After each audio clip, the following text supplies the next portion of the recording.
There's no experience like gazing down the nuclear gun barrel at the other side and realizing that everything you stand for and have dreamed of and have hoped for could be blown up. The alternative to compromise was nuclear war, and the devastation of the east coast of the United States and a large portion of the south.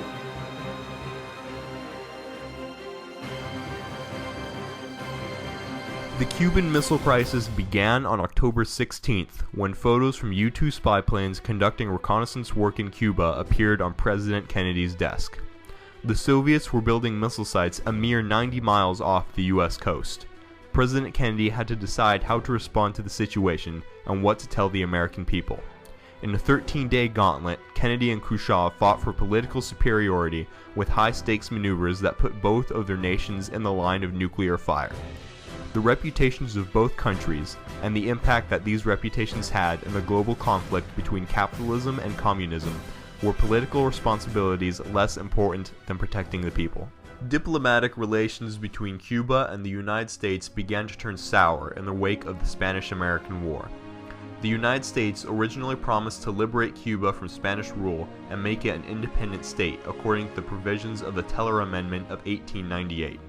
However, the Platt Amendment, ratified in 1903, made Cuba a protectorate of the United States. The U.S. continued to intervene in Cuban affairs and support corrupt but U.S.-friendly governments until Fidel Castro led a successful revolution in 1959. Relations between the U.S. and Cuba deteriorated rapidly thereafter. The United States engaged in covert operations against Cuba, including multiple assassination attempts against Castro, and an outright invasion in 1961 known as the Bay of Pigs, which was a complete failure. The Joint Chiefs of Staff even drafted a top-secret invasion plan, known as Operation Northwoods, which employed unethical means to start a war. In addition, the U.S. military openly performed invasion drills in the Caribbean to overthrow a fake leader known as Orstek. When U.S. embargoes strained the Cuban economy, the Cubans turned to a new trading partner and ally, the Soviet Union. Khrushchev saw Cuba not only as a potential ally, but also as a way to even the scales of power between the U.S. and the USSR. If Cuba became a cohort of the USSR, it would not only represent a political victory, because a country subject to heavy U.S. influence had favored the Soviet Union, but also a strategic victory in the balance of missile placements around the world. Khrushchev therefore offered to protect Cuba from a likely U.S. invasion. Fidel Castro himself felt that the only way they could defend Cuba, and again, this is a defensive act as I would see it, is with nuclear weapons, because that's the only thing the U.S. would respect. There was no way they could give Castro enough conventional weapons to determine U.S. invasion. Castro cooperated with Khrushchev, and missile silos were secretly installed in Cuba. Despite pressure from senior advisors not to place nuclear missiles in Cuba because of a possible hostile reaction by U.S. officials, Khrushchev stubbornly insisted that constructing missile bases in Cuba would effectively counter the placement of U.S. missiles in Turkey. One reason that Khrushchev was so daring was because he saw President Kennedy as weak and inexperienced due to the disastrous Bay of Pigs invasion. Khrushchev knew that he was making a dangerous gamble to improve the position of the Soviet Union, because one false step could mean nuclear war and the loss of millions of lives. While Khrushchev faced down pressures from his advisors in the Soviet Union, President Kennedy mused over how to respond to recent Soviet actions. Despite the fact that Kennedy didn't know the best course of action, he needed to respond to the Soviet threat. President Kennedy was backed into a corner with Soviet nuclear missiles aimed at him. He could not proceed without the risk of provoking nuclear actions by the Soviet Union, but backing down would damage the U.S. reputation, and by extension, the capitalist reputation in a world split between communism and capitalism. The symbolic nature of the conflict was emphasized by the fact that Castro was left completely out of negotiations. The crisis was not a war between countries so much as a war between ideologies. The U.S. had to respond even if it was done at the cost of a possible nuclear exchange, the death of 40 million Americans and perhaps an equal number in the Soviet Union. Underscoring how seriously the Americans and the Soviets took the issue of the symbolic importance of this. The Joint Chiefs of Staff advised Kennedy to launch an immediate invasion of Cuba, coupled with airstrikes on the Soviet emplacements.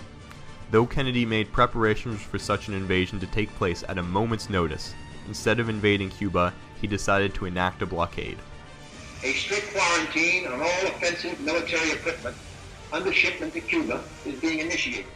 Kennedy still considered invading Cuba, but he decided to wait and see how events unfolded before he pursued this irreversible and possibly catastrophic course of action. Kennedy showed a certain amount of political courage by not giving in to those voices and offering Khrushchev some way out. Neither Kennedy nor Khrushchev wanted the crisis to end in nuclear warfare. The events in Cuba had attracted the attention of the entire world.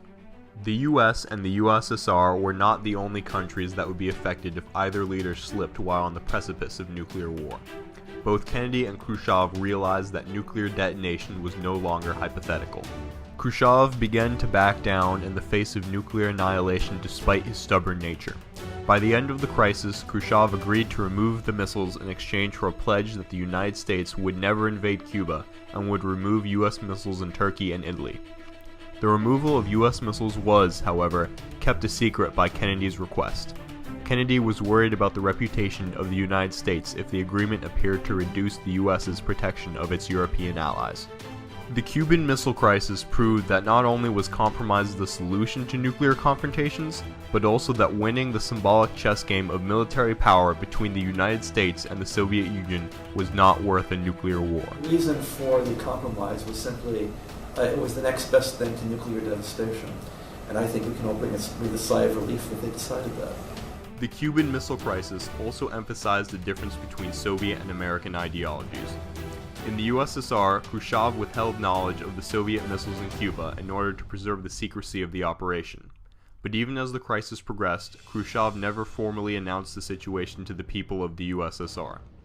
Kennedy was initially quiet about the situation and left his campaigning trip on October 20th, claiming illness to avoid evoking panic, but he alerted the citizens to the fact that Soviet missiles were being readied in Cuba when he gave his quarantine address on October 22nd. When an American U-2 spy plane was shot down above Cuba and its pilot killed, it became apparent that tensions were so high, war could start at any moment without the consent of either leader. This was visible to the American public and created fear, which exacerbated the situation in the eyes of the media. The situation did not, however, occur in the USSR because of the tightly controlled media. In this respect, Kennedy had a responsibility to inform his people, due to the democratic system which he represented, and Khrushchev was able to avoid panic by keeping his citizens in the dark due to the strictly controlled centralized government. Soviet citizens were absolutely oblivious to the fact that there was a crisis that had moved the world within inches of nuclear war. Khrushchev knew that by compromising he lost his gamble, and as a result he was removed from power in disgrace. Every country has a responsibility to defend its citizens, and Kennedy and Khrushchev had a responsibility to ensure national security. But through the course of the crisis, this responsibility was often contorted and used to justify a symbolic power struggle that placed the lives of citizens on both sides at risk. After the crisis, Kennedy and Khrushchev remained committed to solving the question of nuclear weapons, working together to create the Nuclear Test Ban Treaty of 1963. Kennedy and Khrushchev both made concessions, because they realized that nuclear war was the price of a symbolic victory. Both powers committed themselves to stabilizing the status quo significantly rather than pressing advantages that could trigger any kind of worldwide conflagration. While the Cold War was far from over, the Cuban Missile Crisis provided evidence that, in the nuclear age, compromise was necessary. Even now, nuclear weapons, with the awesome power they give to whomever wields them, represent the capability of modern technology for destruction.